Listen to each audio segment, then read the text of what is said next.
Hey guys, सो इस video में हम लोग देखने वाले हैं GCD and LCM of A number.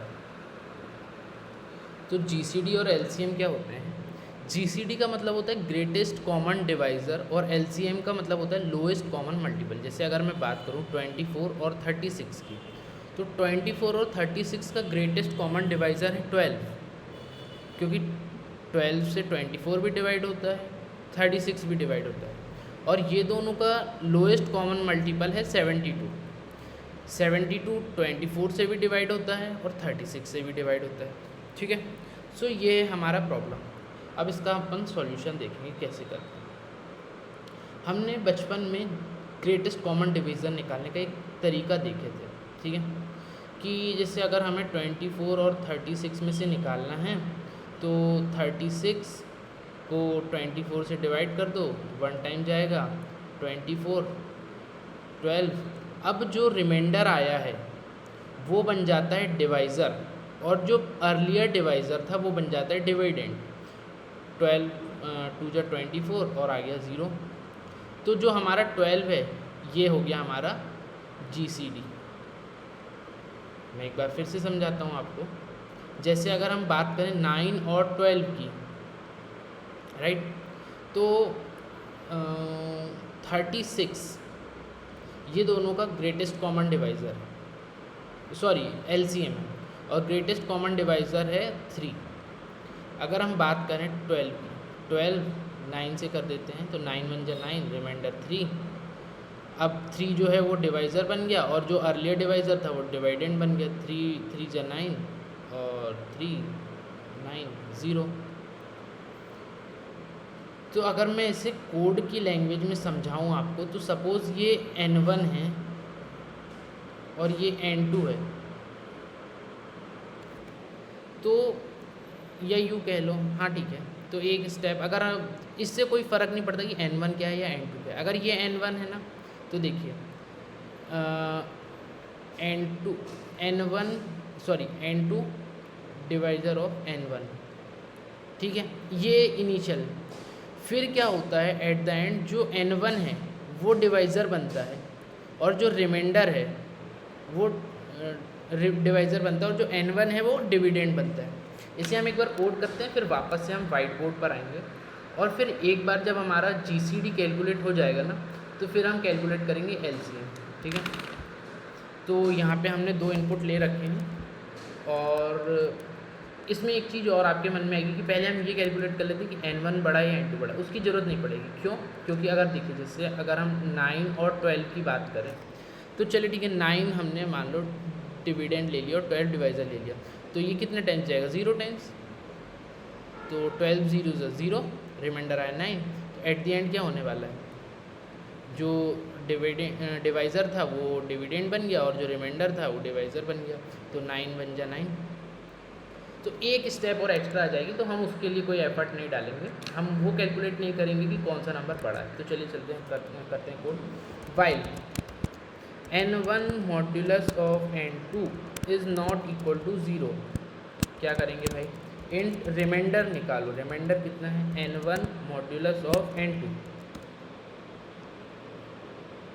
अब क्या करना है, जो हमारा ये N1 था,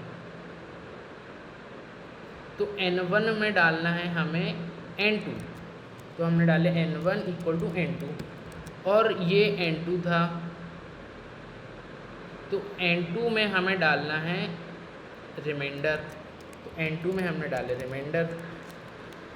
एट द एंड हम system dot out dot println N2। तो ये जो है ये हमारा ग्रेटेस्ट कॉमन डिवाइज़र हो जाएगा। यहाँ पे लिख देता हूँ GCD प्लस, एक बार इसे चला के देखते हैं, क्लियर जावा सी जावा GCD LCM डॉट जावा जावा। अगर हम देखते हैं 24 36, तो हमारा GCD आ गया 12, जो कि करेक्ट है, राइट। अब यहाँ पे हम इसे इंट GCD लिख लेते हैं, क्योंकि GCD का यूज़ हम LCM निकालने के लिए करने वाले हैं। ठीक है, GCD इक्वल टू N2। अब LCM कैसे निकालना है?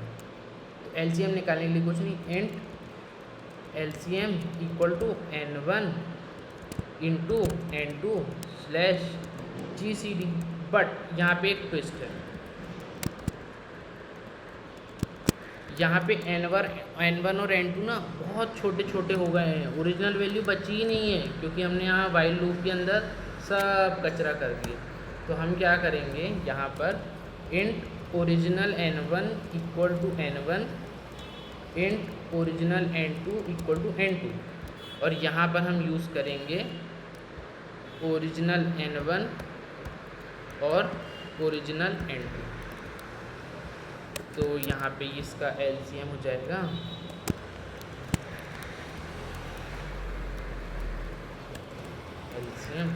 ये LCM हो जाएगा। अब देखते हैं इसका आउटपुट, क्लियर जावा सी GCD जावा GCD 24 एंटर 36 एंटर, तो GCD आ गया 12 और LCM आ गया 72। हाँ जी बिल्कुल करेक्ट है। इसे वाइट बोर्ड पर हम समझते हैं, इसे हम वाइट बोर्ड पर रख लेते हैं, हमारे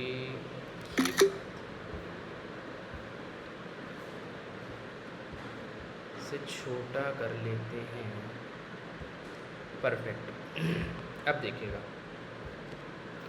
मेरा N1 है 36 और N2 है 24। मैंने यहाँ पे अपोजिट इसलिए लिया है क्योंकि मुझे ना वो एक एक्स्ट्रा स्टेप से बचना है अभी के लिए, मतलब मैं एक्सप्लेन कर रहा हूँ इसीलिए। तो हम क्या करेंगे, while N1 modulus N2 is not equal to 0। हाँ जी ये स्टेटमेंट करेक्ट है।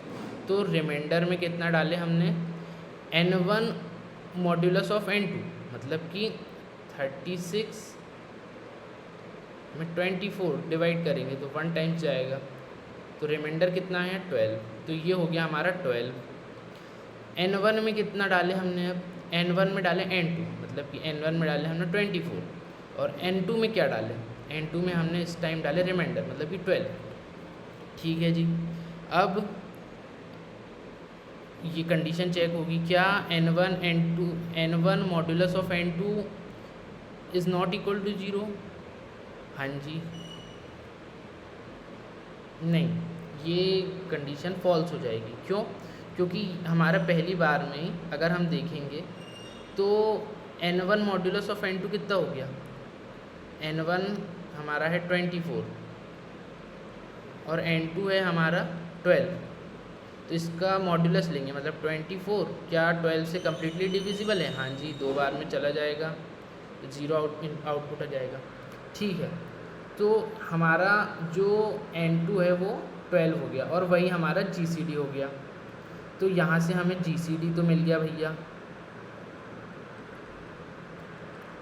ठीक है, अब LCM के लिए क्या कर रहे हैं हम, LCM के लिए ये देखिए हमने यहाँ पे ओरिजिनल N1 और N2 स्टोर करके रखे हैं। तो ओरिजिनल N1 इंटू N2 मतलब कि 24 इंटू 36 डिवाइडेड बाय जो इसका GCD आया है। GCD हमारा कितना है 12, तो हम 12 से डिवाइड कर देंगे, 12 2 जा 24, 12 कितना हो जाएगा 36 इंटू 2 72। तो ये हमारा LCM हो जाएगा। सो ये था GCD और LCM का प्रोग्राम, बहुत ही सिंपल सा प्रोग्राम था। आई होप आपको समझ में आया होगा, और अगर कोई भी डाउट होता है तो आप कमेंट में पूछ सकते हो। इस वीडियो के लिए इतना ही, मिलेंगे नेक्स्ट वीडियो में। Thank you.